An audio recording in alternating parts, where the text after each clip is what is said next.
once you get your head around the fact that all those textbooks, they're thick textbooks, and talk about discount interests and how many members on the board of directors and their limitations of power under what conditions and who has that authority and what's the exceptions, and paragraph 3.7. Right. This concept behind the Federal Reserve System is to capture control of the monetary system of all human beings, so they have to use the money that they create, and they want total authority and power given to them willingly by the people, gratefully by the people. Not only the power given to them by the people, but the people pay for it too, and the people then thank their masters for doing such a great job because they think it was a great job. Banking and money, it can be summarized adequately in 3 words. It's a scam.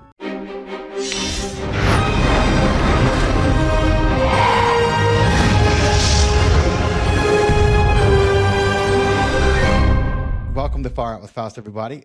Let me tell you about G. Edward Griffin. I'm sure you may have heard the name before. He is a multifaceted, legendary American director, author, producer, renowned for his extensive work in documentary filmmaking and political commentary and his books. Over the decades, he's become a prominent figure in what is now known as the realm of alternative media. He's credited with exploring several very controversial topics that challenge the mainstream narrative and history of what we've been taught. His roots are in Michigan, and he pursued the University of Detroit, helped hone his skills in filmmaking and public speaking, and that led to his debut in the world of cinema and television. And his early career was marked by his dedication to exploring themes related to freedom, government, and economic systems. In other words, corruption.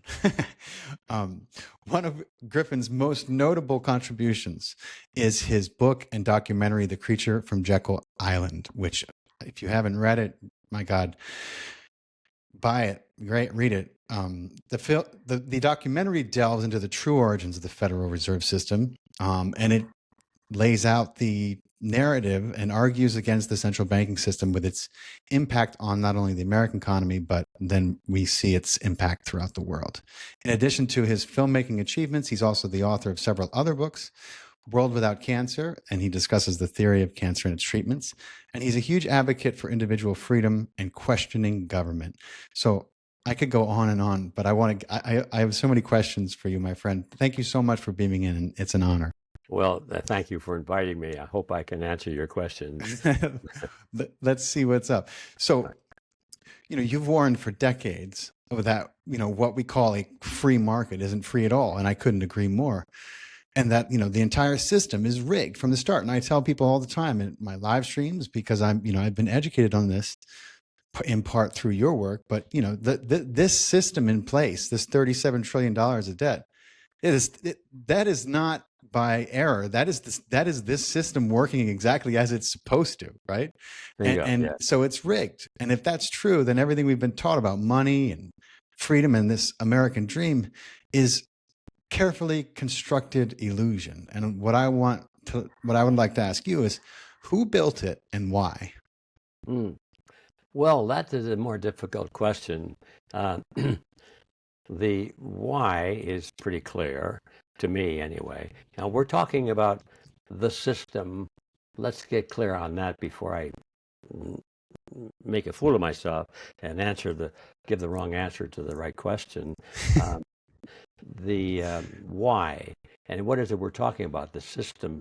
We're talking about the Federal Reserve System. At least that's how I interpreted your question. But it's bigger than that.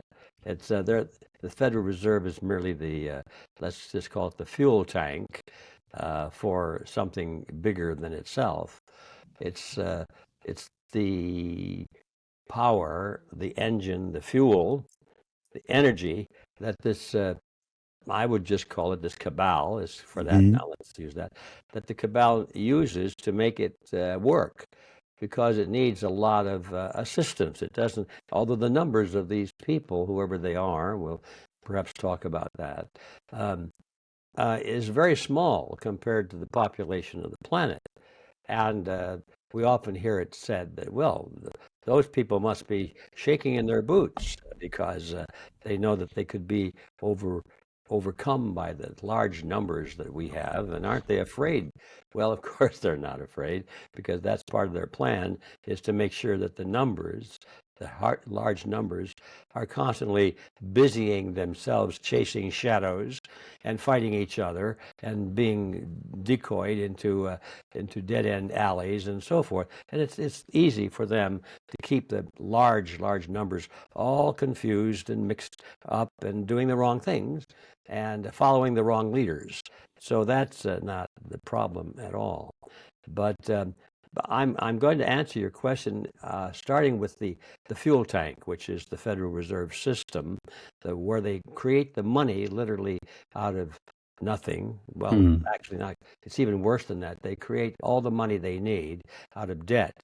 And they can always find somebody to borrow money, especially if you give it away practically at zero interest. And, so they can entice all these little people out there, the millions and trillions to one ratio. They can always entice them to go into debt and give them money. And so they literally buy their way into control over society with money that takes very little effort on their part to create.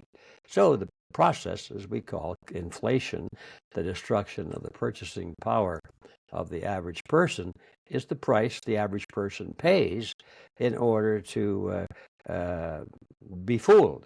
Yeah, in order to be conned more. That's right. We pay for our own enslavement and are very happy to do it because it's money. It appears at the entry point, it appears as money, and at the exit point, it appears as debt, and debt eventually appears as servitude. So now back to your question, which is why?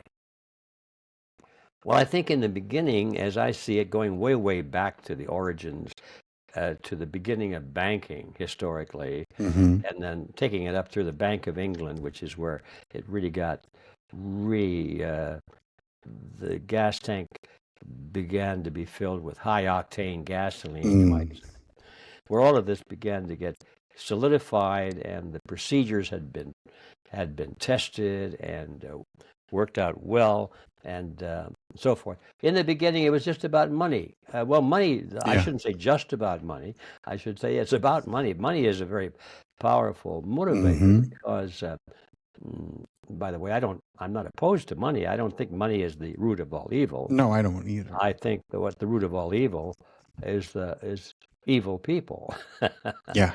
And they have control of money, and they use money for their purposes. But good people can use money too, and money is merely a storehouse of wealth and purchasing power. And the more money you have, it simply means the more ability you have to access others and convince them to do what you want them to do for you. So it gives you access to labor and loyalty of other people. And that's where the power comes from. And so that power of getting other people to do things for you can be a very powerful and good thing if it's used for good purposes. Right. But as always, anything that involves power, which can be used for good or evil, you have to acknowledge that. Yeah. Anything that has a lot of power eventually winds up being used for evil far more than it is being used for good, because the temptation is so great to use that power to the advantage of those who hold the power. Okay, all that and blah, blah, blah. We all know that. So it started off, in my view, at least, as a desire for more monetary power over other people. And it took a long time to perfect that mechanism.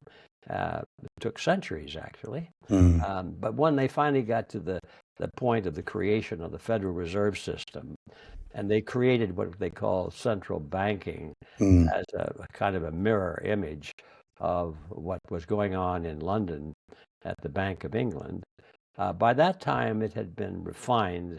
And the quote that's attributed to Rothschild, it was pretty good. It's never been traceable to him for sure. But it certainly represents his point of view. And the quote, we've all heard it. I think it goes like this: give me the power to create money, and I care not who makes the laws. That's right. And that's it in a nutshell. Another way of saying it. He who pays the piper calls the tune.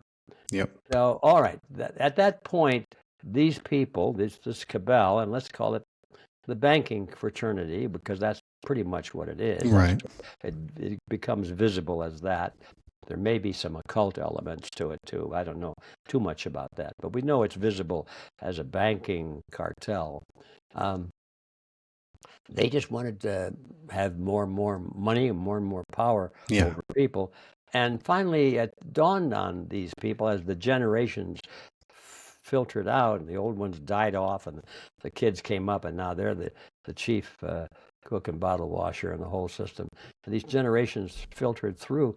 The goal became not just money, but power itself.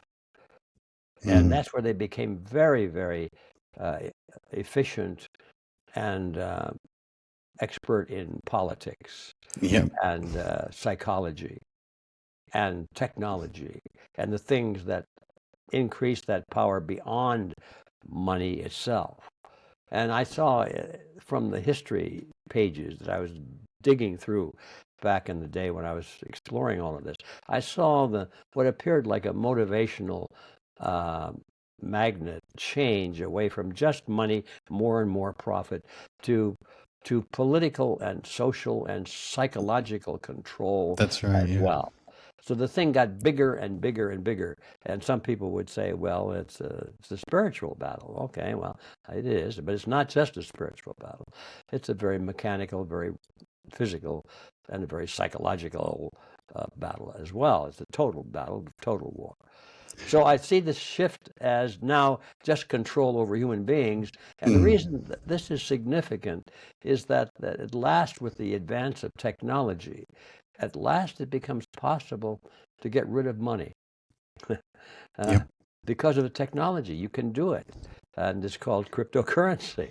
And the cashless society has always been the dream of these people, of the cabal, the banking cartel. Cashless societies. Now, well, how can that be? If these guys are making the cash, why would they want to get rid of cash? And the answer is that because there's something better than cash for them, something that we can be told is money, but is not money. And by that, let's get cut to the chase. I'm talking about who possesses it, who it belongs to, who's the owner of it. And the old system, even though it's bad, the fiat money system, which is entirely their product, at least it's while we use it, it is ours. By that I mean we can physically possess it. We can stick it in our pockets. We can put it in a coffee can and bury it. We can put it in the mattress, and we can say, "Leave me alone. I can take care of myself. I've got money." And of course, they can steal it from you. They can tax it from you, so forth. But still, while you have it, it's yours, and you have a very strong element of independence. Now with crypto so-called currencies, digital currencies like credit card currency, that's a form that we're living under digital currencies right now, but at least we have the option of cash if we want to. And that's a big difference, because in the system they're working on now, when I say they're going to get rid of money, I mean they get rid of cash money. Now we don't have it in our pockets anymore. It's in a ledger. That's ledger that appears on a video screen on a computer or someplace. And we can't stick it in the mattress. We can't even go sit on a street corner. You couldn't go get it if you wanted to go get it. No, you can't even sit in a street corner. You can't sit in a street corner with a tin cup saying, "I'm hungry, please give me some coins," because nobody has any. There are no coins to put in the tin cup. You're completely dependent on an electronic technological system, which they now control completely. And if they don't like you for any reason, they just start reducing. That's right. We saw it happen in 2020. And to that's people. always been their plan. And they talk about it relatively openly if you want to Hmm. read their literature. So now that answers your question. Except who are these people? This is how they did it. They did Right. it by controlling the money that existed at that time. And now they're hell bent on high water to create a new type of Yeah. money, which is even more to their interest. But now who are these people? All right. Are we ready for that? I mean, you mentioned the Bank of England, and people don't realize that's kind of. I mean, you could make a case that it started way back with the Knights Templar, and people were giving them their gold, and they were saying, "Hey, if we're holding all this gold, why don't we just give out some notes? We don't have to That's just history keep the after all. gold." But the Bank of England, people, I don't think most people are aware of the history that the Bank of England, of course, has with the Rothschilds and the Federal Reserve and this central banking in debt enslavement system. Can you give us a little bit of a rundown on that? Well, yeah, that was the Rothschilds became very central, you might say, the biggest kid in the block, and all this banking business that was being developed over the decades and the centuries. It was a slow evolution, as you obviously know when you talk about the goldsmiths and so forth, and Hmm. the origin of the Rothschild dynasty, the banking dynasty. So it was a gradual evolution, as we said, and it culminated in the power of the Bank of England. And by the time the Bank of England, uh, which really was an extension of the Rothschild money and interests, the Bank of England was technically uh, part of the throne. I think I have to double check my notes Right. on that, but I think it actually had some ties to the throne of England. But all of that was more or less on the surface. The Hmm. reality was that the money was coming from the banking system, and that meant the Rothschilds at that particular time. So they were the Bank of England, whether you So want to. they made this deal first with England. They said, Yeah, "Listen, you don't have to handle your money. We have more than enough. yeah, Let us do your banking for you." And England was like, "Oh well, we do need a lot of money to fight wars. yeah.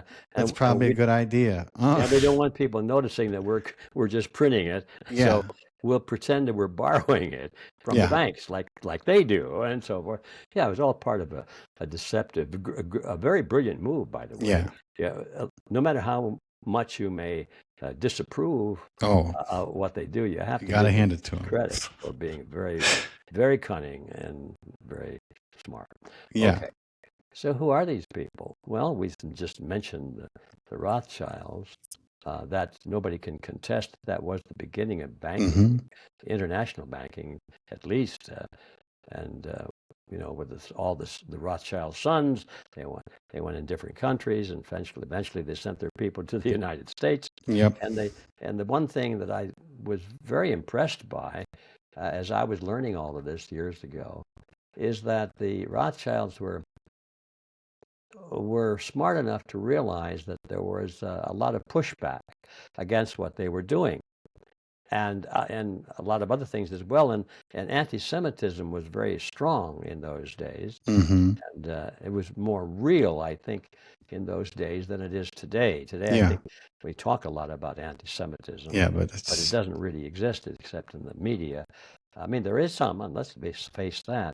But in those days, right. it But was it's it was pandemic, you might say, and the Rothschilds right. knew that, and they because well, they were very very sharp with their banking deals, and a lot of people felt that they had been cheated in their deals, and that was part of the reason for the anti-Semitism, or so-called. It was resentment of the The the debt business they were practice, creating the everywhere they business went. practices of the banks, Right. and they thought, well, the Rothschilds are Jewish and so forth. That how that works.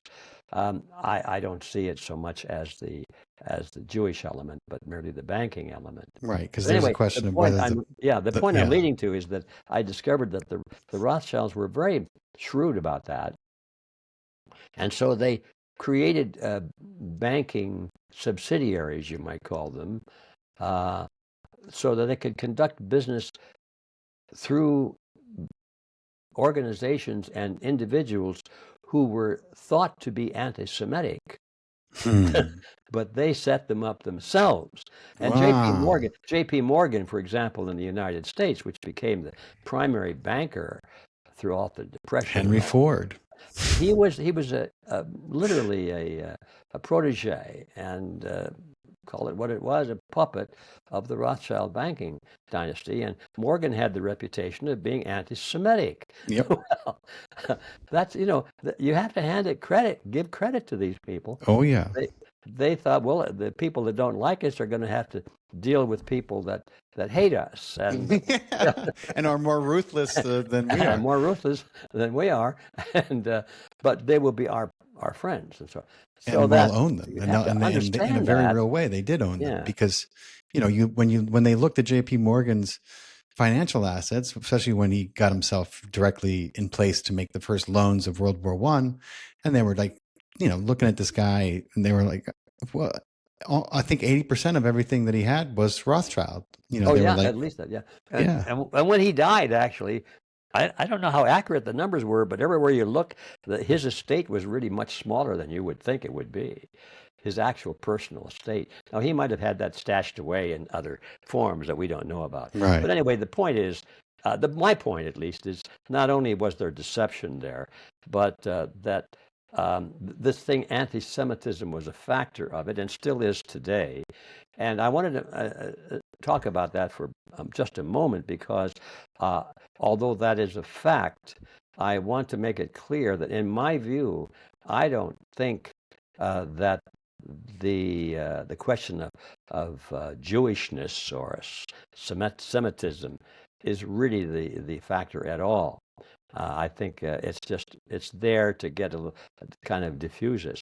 And in my personal view, I think that some of these cartel bankers like to use, and some politicians, by the way, in Israel especially, like to use the image of anti-Semitism as an excuse to cover their deeds, that they are really the victims and so forth.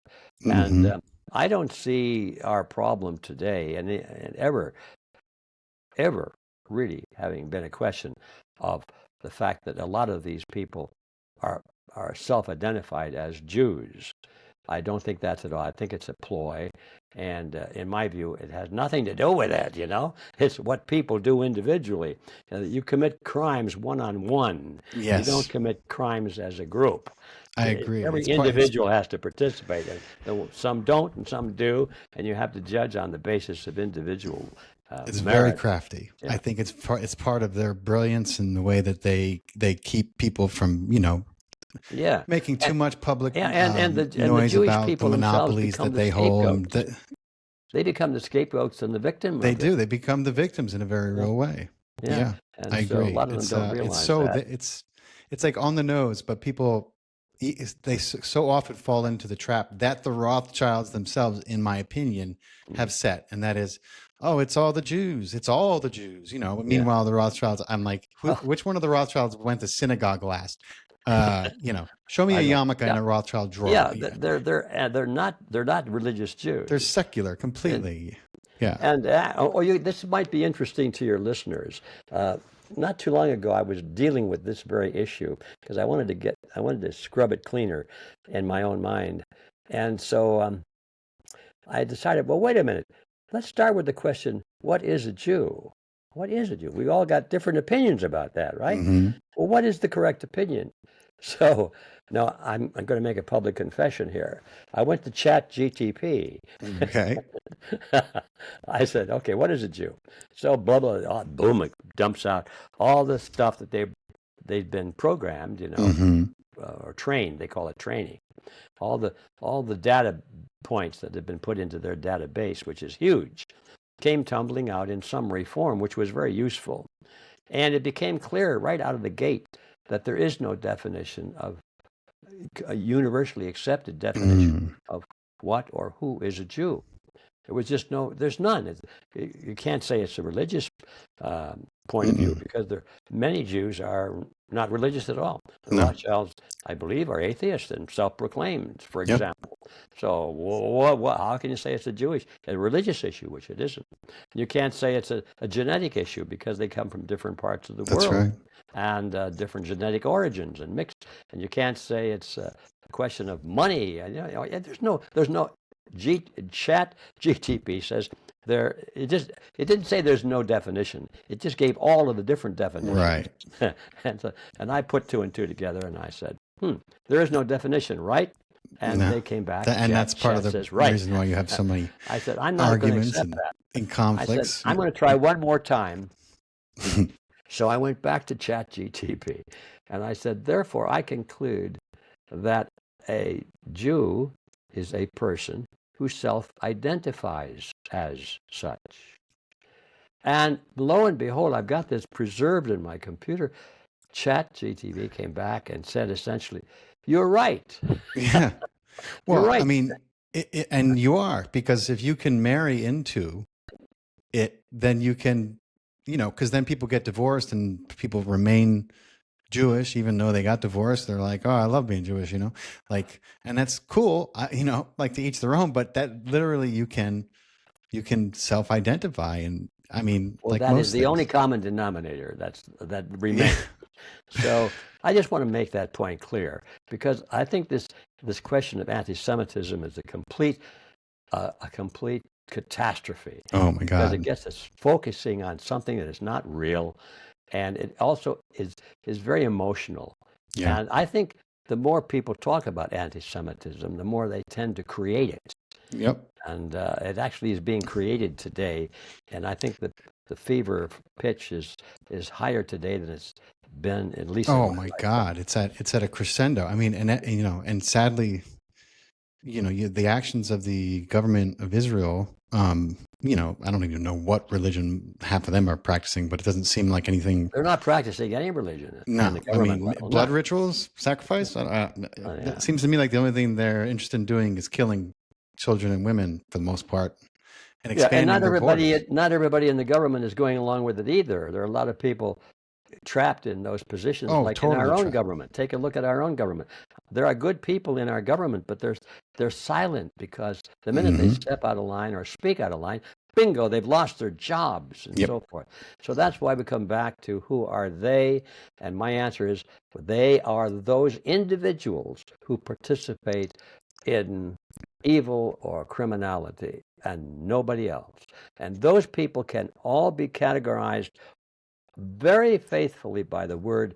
They are collectivists. Collectivists. They have an ideology, and that ideology is called collectivism, and the opposite ideology is called individualism. And we're back to a very important part of what I'm trying to do in what's left of my life, is to get people to understand that this conflict between ideologies, collectivism versus individualism, is the issue behind all issues in our world today that are important. So that took me a long time to get around to it.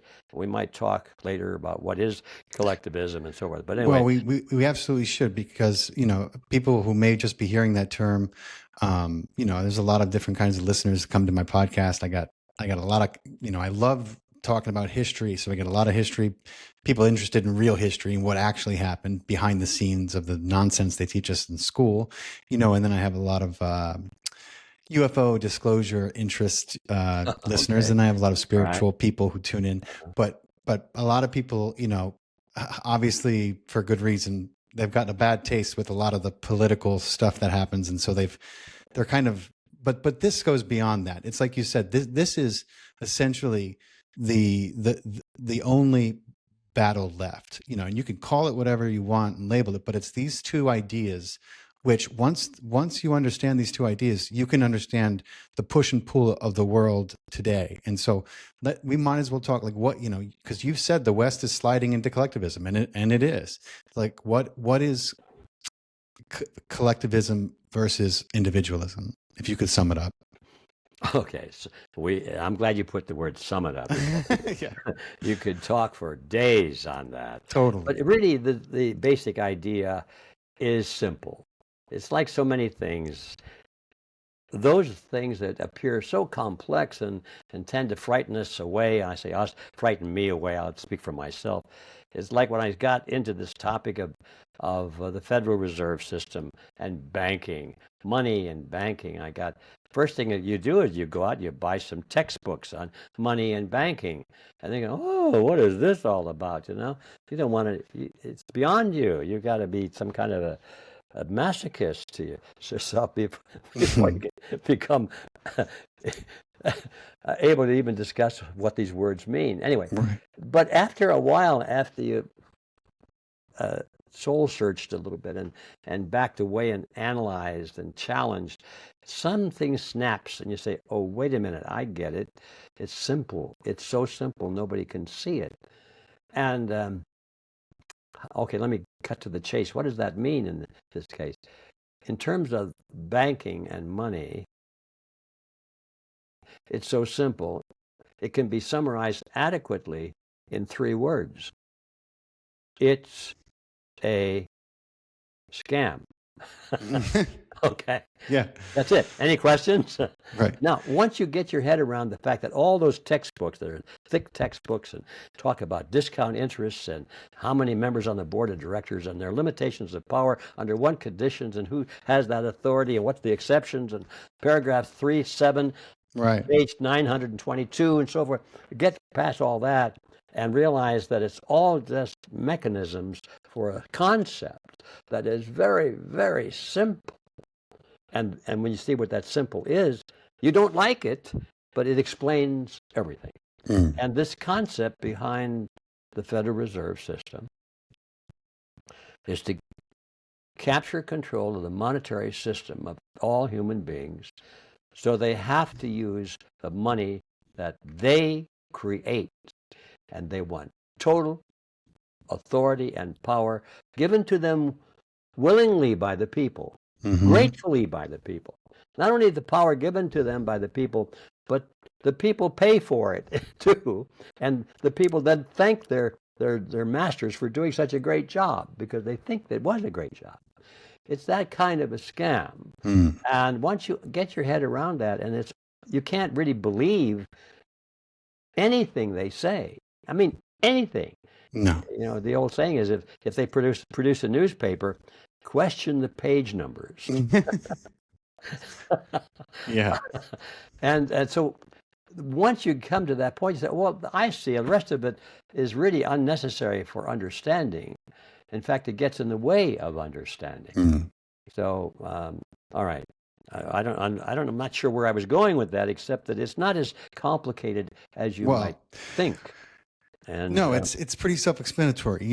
I mean, collectivism. I mean, I'll just mention this. It's like it's the reason why they have indoctrinated the public into imagining that this country is a democracy, and why they've branded that word around to try to get people to believe that we live in a democracy. And a democracy is essentially mob rules. What the majority votes, that's what you get, whether you like it or not. And that's not what this country is about. This country is about, it's a constitutional republic. Yeah, we have democratic processes to keep democratic processes are not the same as democracy. No, they're not. Not at all.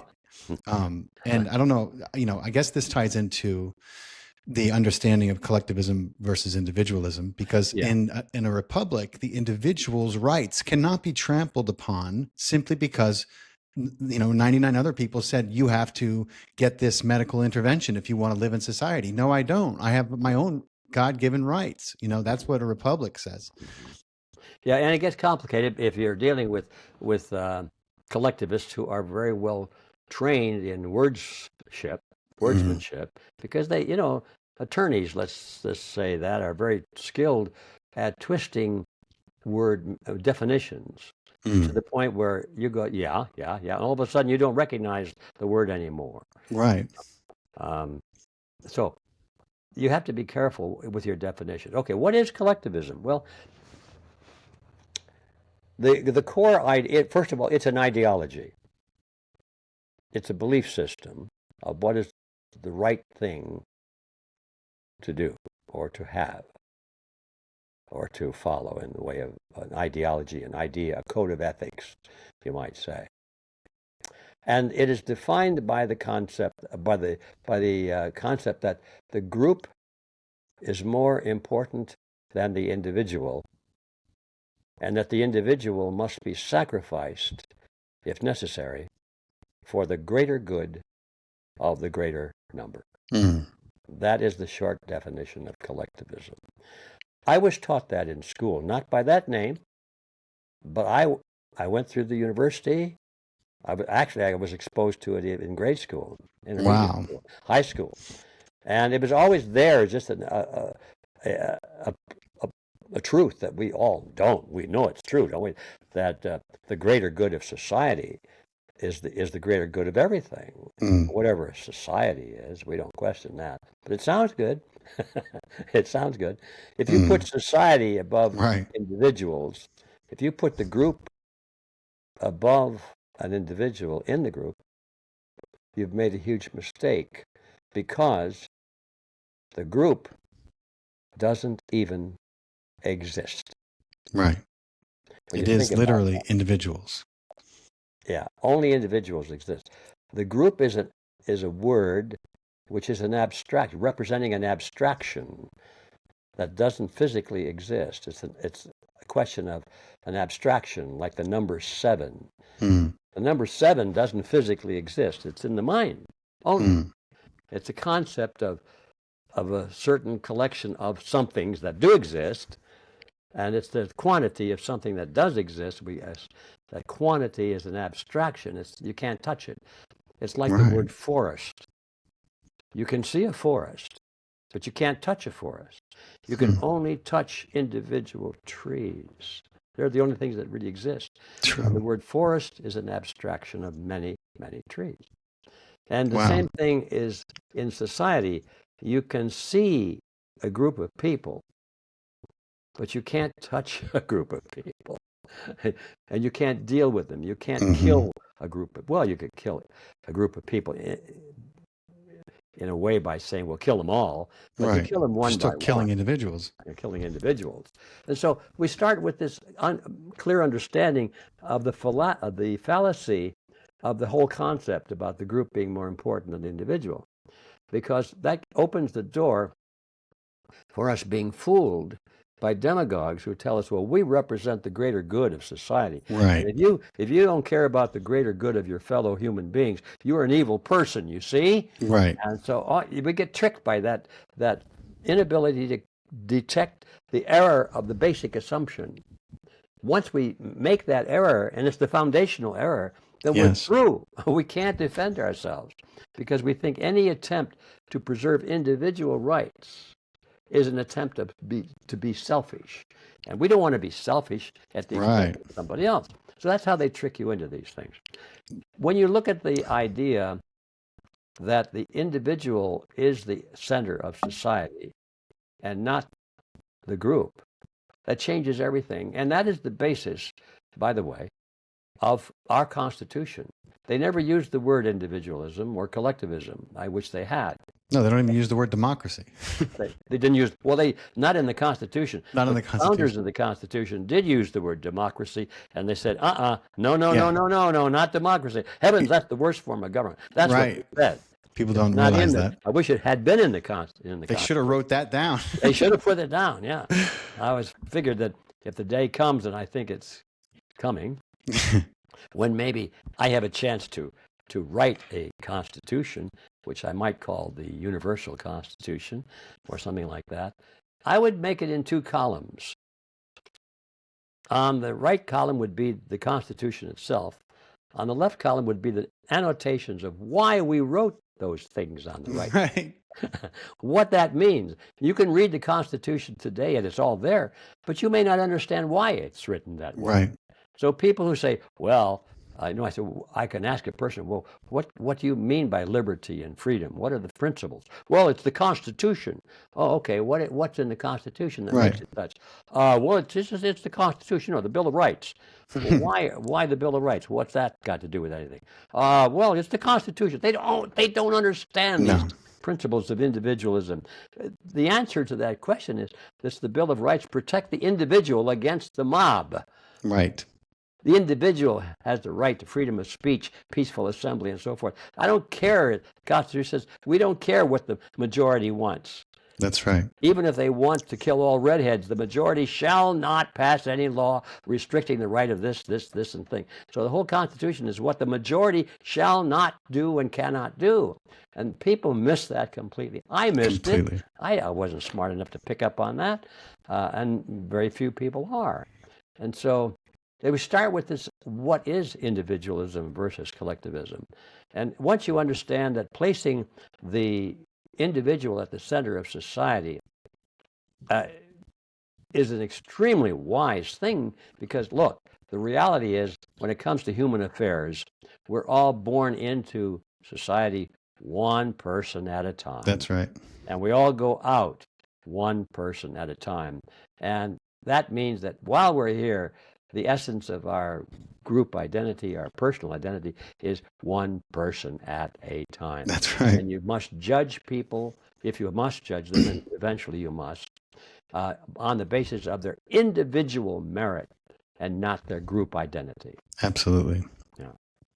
Absolutely. You know, thank you for laying that out. It's a very easy way for people to have a pretty in-depth sense of these concepts, in case they were wondering.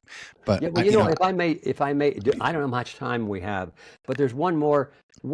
Please go ahead. One more element in the analysis of what the difference is between collectivism and individualism that I should mention. Please. Because there are several of them, by the way. I have listed in something I call the Creed of Freedom. I'll perhaps talk about that. Don't let me forget to mention my little booklet called The Chasm, where it's all about that topic. And we don't have time to go into all of them, but there are principles involved in this ideology. And one of the others that I think is so important to understand is the difference of how the state derives its power, its just powers. Now, the state can always derive its unjust powers simply by getting a lot of soldiers with bayonets and bullets and just say, this is it, folks, accept it or die. All right. In ancient history, that's how it was done. It's still done that way a lot today, as a matter of fact. But today it's more psychological. Today the game is psychological warfare, and they want people to willingly accept their enslavement, to think it's for their own good. See, that's a little different. Anyway, the question arises, what's the difference between individualism and collectivism on the issue of where and how the state gets its authority to do what it does? And so, okay, let's take that very carefully and piece by piece. Most people, in fact, I've never met anybody that didn't agree that the state derives its just powers from the people. Comes from the people, we the people. Some people might object to that, but I've never heard of a better answer than that one, and most people accept it. Let's accept it for the moment and say that, okay, the state derives its power from the people itself. If that is true, or if we want that to be true, then the question is, well, what power do the people have to use coercion against their fellow human beings? Right. Under what conditions do you and I as individuals have to kill somebody, for example? Is there any justification? Well, yeah. Yeah, self-defense. Everybody agrees. We can certainly kill. We don't want to, but we can in order to defend our own lives. If somebody's trying to kill us, I'm sorry, all bets are off, you know? Right. And everybody accepts that. And if somebody's trying to enslave you, put you into labor camp and enslave you or make you do things you don't want to do, like take deadly vaccine shots or something like that. Are you entitled to defend your freedom with violence and coercion and even to kill in order to defend your liberty? And most people would say yes. Okay, there's two things. To protect your life and your liberty, you could use violence ethically. Anything else? And let's cut to the chase. There is nothing else. Right. There's nothing else. You might say, well, property, to protect property, but that's not entirely, that's half true. Right. I have to say this. Depends what state you're in. Well, yes, that's true. But at the ideological level, you have to recognize there are two kinds of property. If somebody's trying to take away your livelihood, your home, your shelter, your food, your water, I mean, now that's what you call essential property to life and liberty. I mean, if you live in a hostile territory, you better have some kind of a weapon or a shield to protect yourself against people who are trying to steal everything from you and kill you. So you have to have your essential property would include a weapon of self-defense and so forth. Now that you can use coercion and violence to protect that kind of property because that property serves your life and liberty entitlement. But if somebody steals your pencil, you're not authorized to go shoot them in the head because they stole your yellow pencil. So you have to recognize there are two classes of property. And I think it's important to know that when you say life, liberty, and property, it's not all property, but it's only essential property for the protection of life and liberty. Right. That's where property sneaks under the tent. But it's not property itself, it's the property that is essential for supporting life and liberty. All right, having said that, that is what people can use. Individuals can use coercion to defend. And therefore, that is the only power that can be delegated by the people to the state. That's the only thing. And so when the state says, we want you to close your shop on Sunday, and if you don't, we're going to fine you. And if you continue to do it, we're going to put you in prison, and so forth. Where did the state get that power? And the fact is it didn't. It created it. It just said we got the authority to do it because we won the election, Right. And so it's an illusion. It's like the mandates that came out during 2020. Those were well-crafted illusions. There was no true power behind them. Well, it didn't come from the people. It came from the politicians. Right. That's where it came from. It came from the dictators. So that's my point. Here's another difference between collectivism and individualism. Now, I'm going to guess that at least 90% of all laws on the books of every government in the world today are in direct violation of that principle. No wonder the world is all screwed up. Yep. No wonder. We don't have our ideology straight. That's why I say in this booklet, the chasm, collectivism versus individualism. It's the issue behind all issues. And by the way, if anybody is interested in my further analysis of this topic, this booklet is available free, The Chasm. And I urge you to get a copy of it. I'll give you the address in a moment and read it and pass it to your friends. I'm going to read it to my kids and pass it to my friends, definitely. And you can get it by going online and just typing in the word chasm, CHASM, .realityzone.com. Nice. Chasm.realityzone.com. That's awesome that you are letting people download it for free. That's very cool, man. So I got a kind of I don't usually ask questions like this, but it's just so kind of relevant, and it happened. Recently, journalist Michael Yon shared a letter that you wrote after economist Richard Werner appeared on Tucker Carlson's show. And in it, you laid out a simple fix that could wipe out dishonest banks almost overnight and hold them to, which I think was hold them to the same accounting rules as every other business and stop bailing them out for bad loans. Like if it's that simple, and obviously I think in many ways, I agree it is. Why hasn't it happened? And what would change tomorrow if we had actual fiscal responsibility in the United States? Oh boy, I love that question. Well, the first part is how can it happen? Was that how you phrased it? Yeah, well, like, be, because the fix was like, we hold them accountable to the same rules as every other Okay, I business, got it. Yeah. and How can we? so there's, How can we we? stop bailing out and giving bailouts and rewarding bad behavior by rescuing these institutions. How can we stop treating banks in a favored way, that they can get away with murder and get away with it and make it legal, or plunder and murder and make it legal? How can we do that? It's really simple. We just abolish the Fed. That's that. Yeah. I mean, and that's the problem I have with Professor Werner, is he's not willing to abolish the Fed. No. He said, well, the Fed will keep it, but we'll fix it up. We'll put a Band-Aid here and a Band-Aid there, and we'll correct it. We'll make it disciplined. We'll have to discipline it. They don't realize it's a tiger. That's right. And tigers don't change their stripes. No, they're not easily disciplined. So how do you do it? You just go to Congress, get these willy-nilly puppets in Congress out of there and replace them.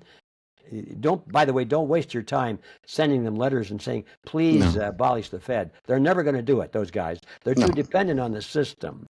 They're captives. They're not going to do it. You've got to replace most of those people with people like yourself and me. We have no axe to grind. We're not benefiting from the system. No. Anything we would do in positions of political authority would be for the betterment of the true betterment of society, the greater good of the greater number. We would be protecting individuals, which is the greater good for the greater number. And we have no axe to grind. And in fact, we need people in public office who don't want to be in public office. That's right. True public servants, I mean, real ones. Yeah. It might even be a good idea to have no payroll. Well, then, I mean, you need to get rid of the money. I mean, you can have, simple salaries, but we have to get rid of the lobbying. You have to take money out of politics, period. And then watch how everything rearranges itself from that, but first. Well, anyway, if you have a system, I talked briefly about it, the new Constitution, a system that honors the principles of individualism versus collectivism, then the concept of that Constitution will be that the state shall do only those things which people themselves have a right to do in the defense of life and liberty. If that is built into the Constitution, then all of this pork barreling stuff and all of the special this and the special that, privileges here and prohibitions there to favor your friends and punish your enemies legally, all of that, it becomes unconstitutional. And it just withers away because there's no opportunity for the con artists to go into politics. Or incentive. You take away the nutrients that grows the swamp. Exactly. Those are the nutrients. The power to do things that individuals themselves are not allowed to do. That's the nutrient for tyranny.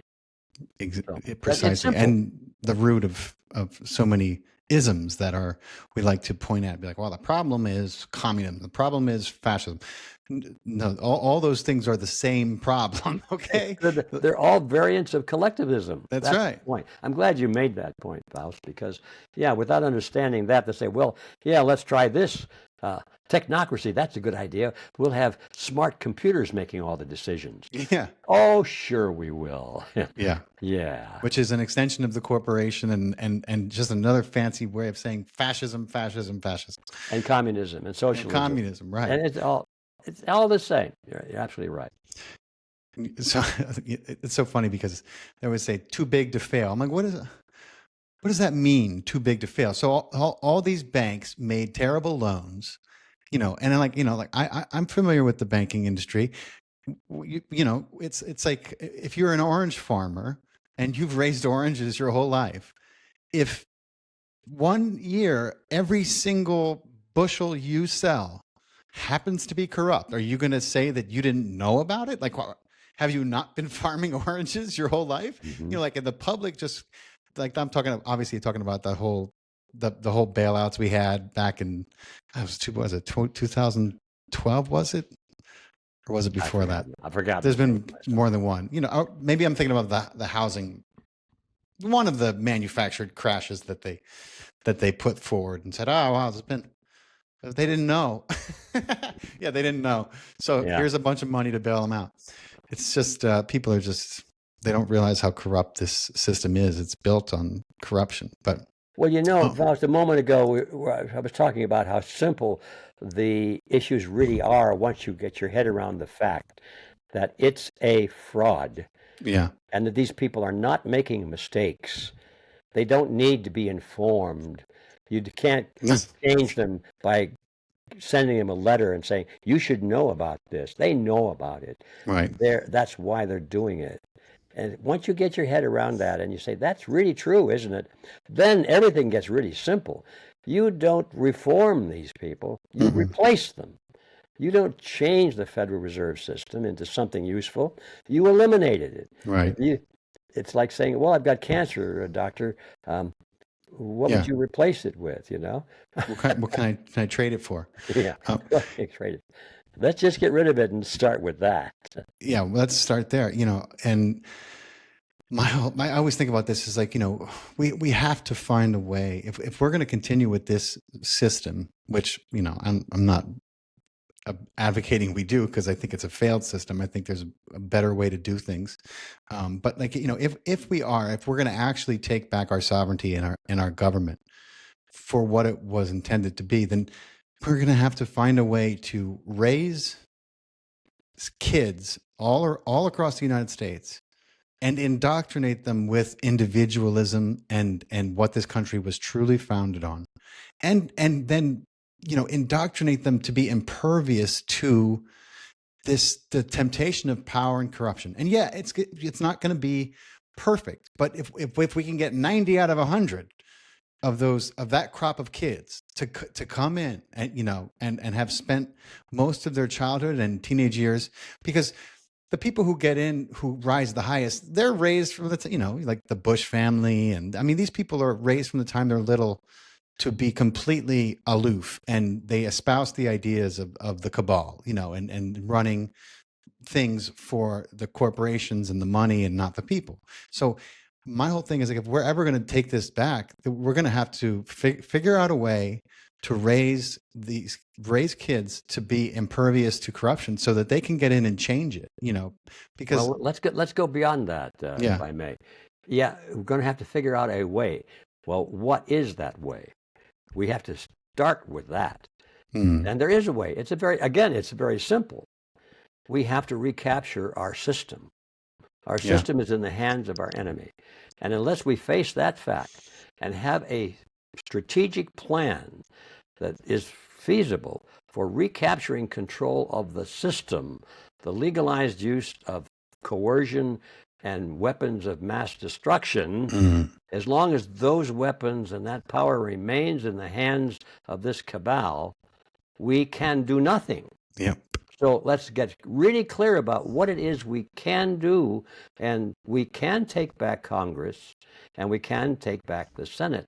But that means we have to get out of our houses, off of our fat couches, and off of the internet, and stop sending emails to each other, go out into the organizations and the power centers of the real world and become influential in labor unions, in political parties, in church organizations, the groups and power centers that make up the will of the nation. And we'll have to fight for that, because today they're all, most of them at least, in the hands of our enemy. That's right. And that's how the few can manipulate and control the many, is they dominate and control the organizations of society. That's right. And that's where the battle is, and that's where we have to go, and we have a plan for that, actually.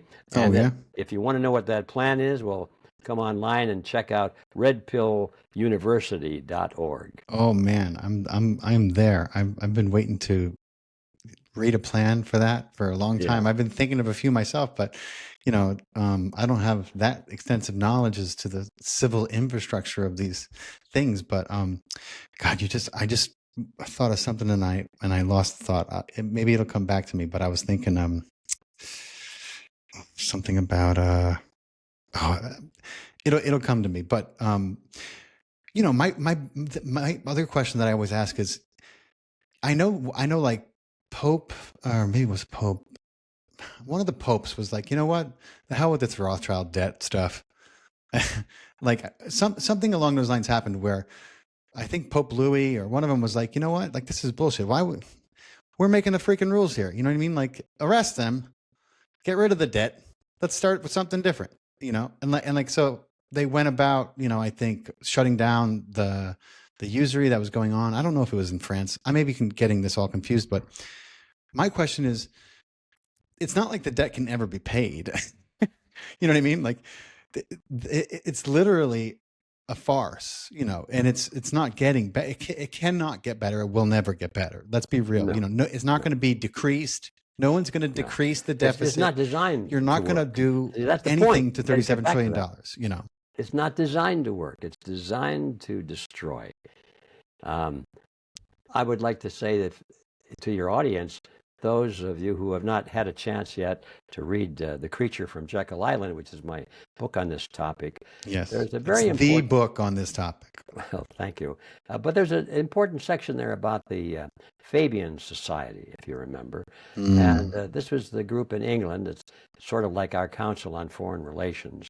It's a semi-secret organization in that the general public is not allowed to know what they do, but they make a lot of noise, and everybody knows they exist, and most of the head politicians in the UK are members of it, by the way, and that is known. But and they call themselves the Fabian Socialist Society. Well, there's that word, socialist. Now, if you follow along what we've been saying, we changed that word from socialist to collectivist. It's the Fabian Collectivist Society. And in their original home office was a home in London. They had a stained glass window that depicted their ideology all in one little window. And I have a picture of it, and we took a drawing of it in the book. And the point I'm leading up to is that in the center of this stained glass window, they have an image of the earth sitting on top of a giant anvil. And the members of the Fabian Society are dressed like monks with robes and things. And they have in their hands sledgehammers. And they're standing around, all of them ready to hit the earth with their sledgehammers. You say, what is that all about? There's the earth, the members, the sledgehammers, and it looks like the earth is through. It's going to be toast any minute. But across the top of the window is a line from Omar Khayyam. And if I remember it correctly, it goes like this. Dearest love, if thou and I could conspire to change the sorry scheme of things entire, would we not shatter it to bits and then remold it closer to the heart's desire? And there you have it.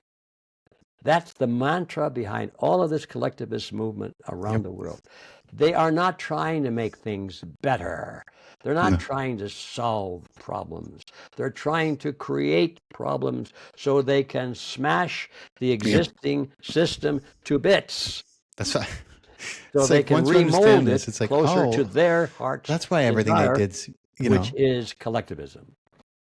And there you have it. It's that's simple. right. Once Which you is a one world government. You know? One world government based on the model of collectivism. There's nothing wrong with a one world government. If it was based on the principles of, say, the American Constitution, if it was based on principles of preserving individualism, it would be wonderful. Yeah, it would be amazing.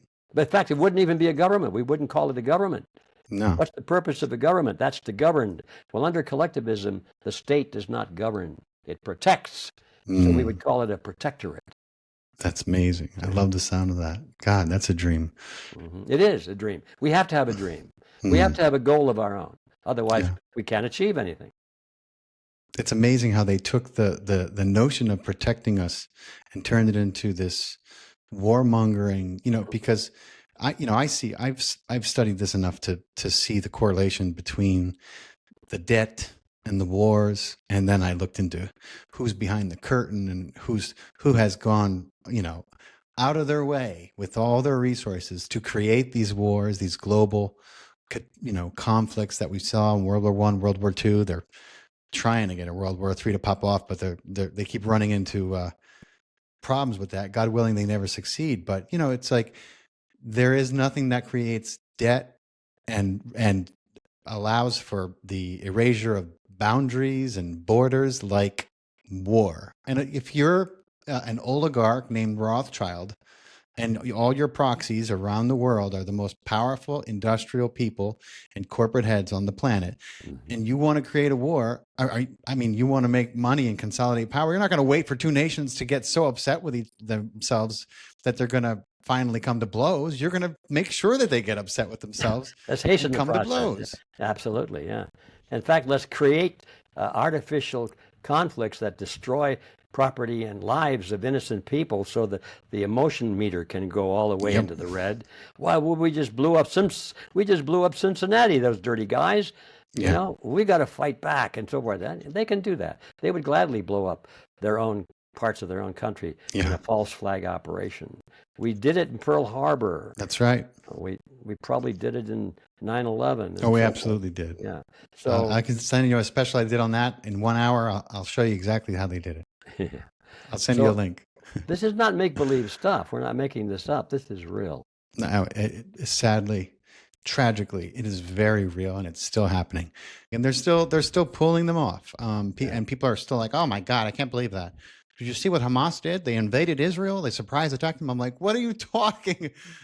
Oh my God, what are you talking about? You can't surprise attack Israel. Their intelligence and surveillance technology is like equal to ours, if not better. You can't. There's not a conversation being had they're not listening to or have been listening to. Like, what are you talking about? Hamas is anyway. Don't get me started on that. So there have been some defectors from that side too, especially from the military. The guys on the line say, "Wait a minute, we were called off duty on That's right. day, so we weren't even there on the basis of our orders and so forth." So it's you're not making this stuff up. It's real. So, we see this as like the financial literacy has become almost absent from schools, right? And that's for obvious reasons. I think most people have no. This is crazy to say, man. Two things about this world that I guess I was part of the problem for a long time. I really can't judge, but most of the world has no idea of two things. One, how banking works, even though it is the catalyst used for every part of their living.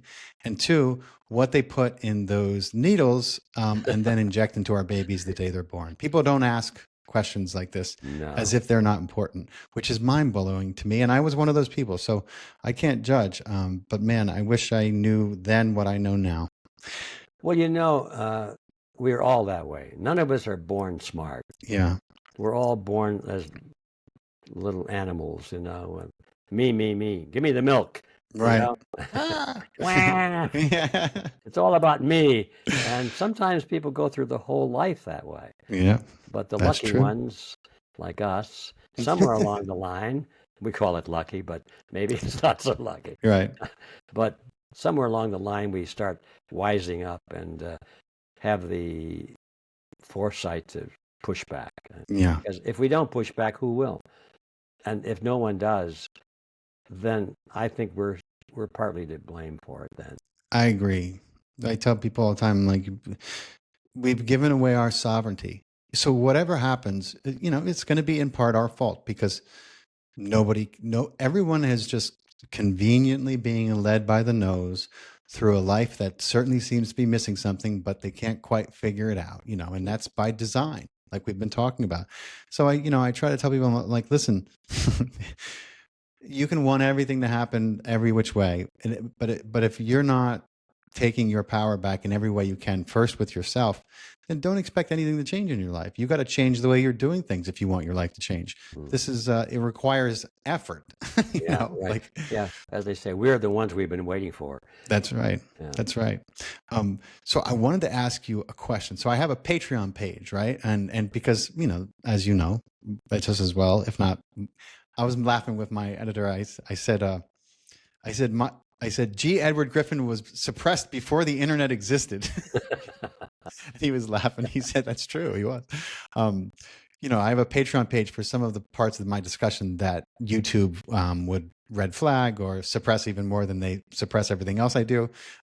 But one of the questions I had for you was, at your recent, the Red Pill, which you guys invited me to, and I wanted to thank you for that.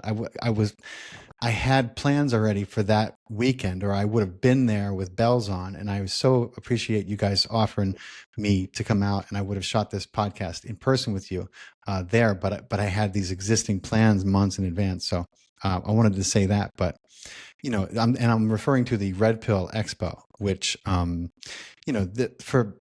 this is probably going to have to live on this question. We'll see where the answer goes. But, there was a forensic arborist, Robert Brahm,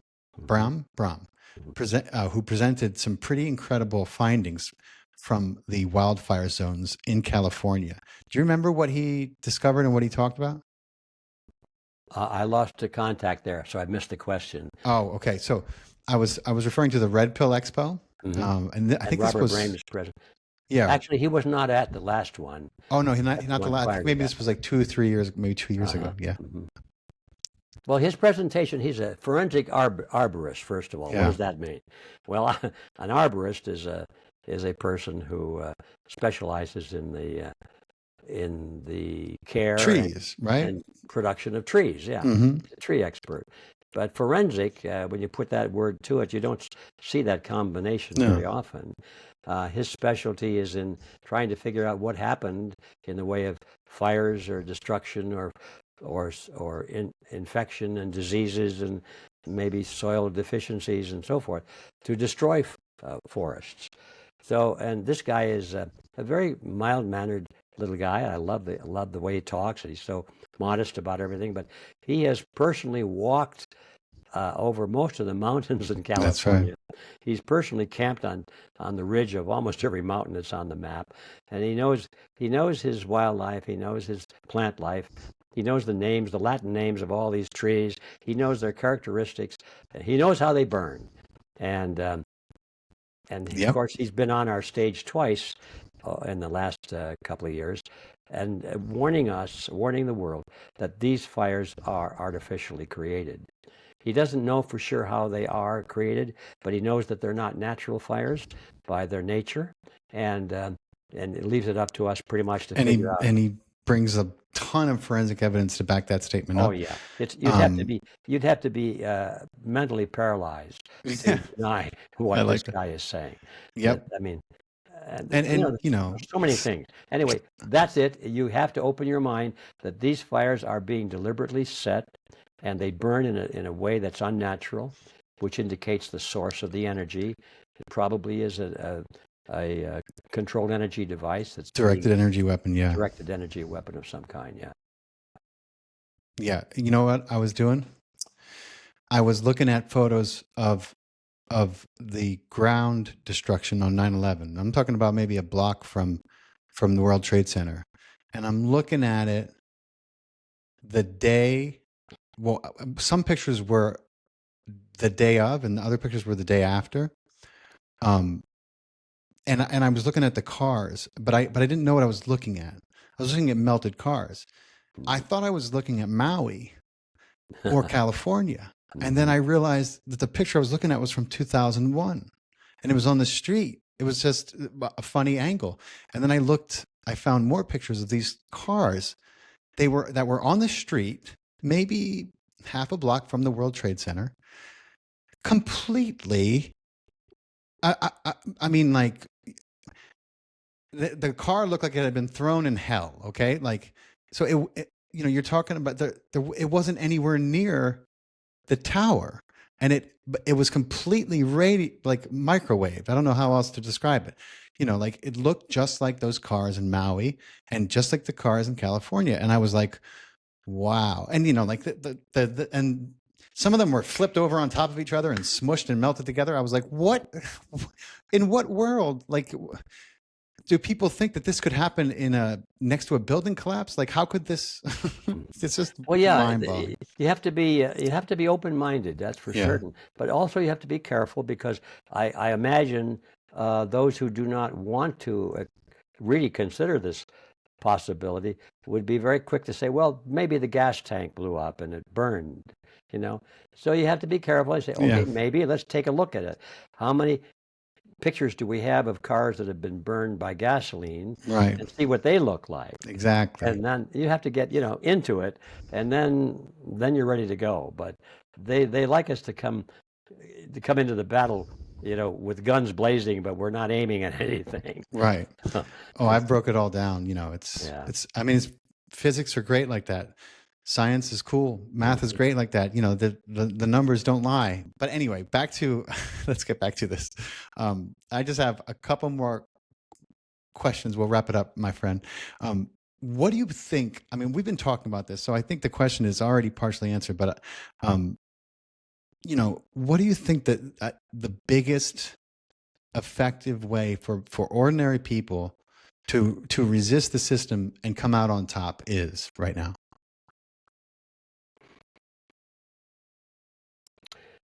The reason I'm pausing, because I don't want to drag this interview on and on and on, but I have to answer it in two steps.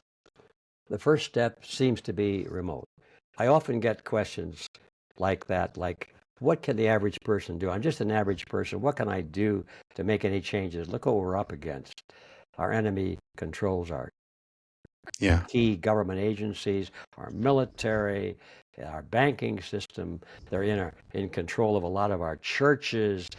They're in the school system. Everywhere you look, what can the average person do? And my answer is nothing.